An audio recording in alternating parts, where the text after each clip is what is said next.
দাদা দেখছে মানে আপনাকে জানতে বললো অসম্ভব। তোদের মতো ছোট বংশতে বিয়ে হয়ে এসে আমি কোনো সুখ পেলাম না জানিস।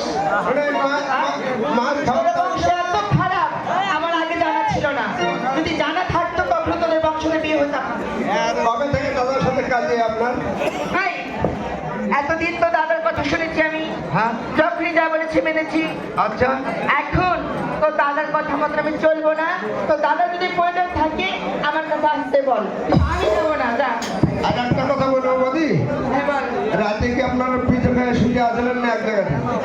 আচ্ছা ঠিক আছে, ওটা স্বামী স্ত্রী গন্ডগোল তো হতেই পারে, সে তোকে ভাবতে হবে না। যে বল, তার প্রয়োজন যদি থাকে আমার কাছে আসতে বল। আচ্ছা যান। মনে হয় রাতের গন্ডগোল এটা, কিছু একটা গ্যাঞ্জাম হয়েছে, না কেন যাবে না?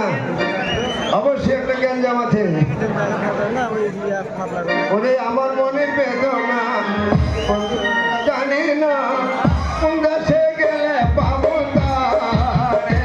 আমার নানা সুখে ঘুমাতে, নানা ঘর থাকিতে, নানা সুখে ঘুমাতে, নানা ঘর থাকিতে, দেওয়ানা করেছে বন্ধুর বাসির সুরে। আমার মনে বেদনা বন্ধু ছাড়া জানি না কোন দেশে গেলে পাবো তারে।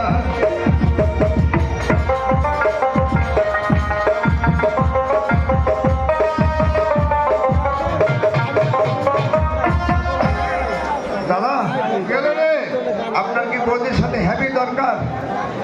এই হারাম দাদা, দরকার যদি না থাকো কেন তোকে ডাকতে পাঠাইলাম আমি? না, হ্যাঁ যদি বেশি দরকার হয় হ্যাঁ তাহলে আপনি যে বৌদির সাথে দেখা করে আসেন। কেন বৌদি আসতে পারবে না। তোর বৌদি আসতে পারবে না? না, তোকে এই কথা বলে সে আসতে পারবে না? আমাকে তো তাই বললো। আরো মেলার কথা বললো দাদা, এই কি বলছে রে বলতো দেখি। যেগুলা কথা বললো ওগুলো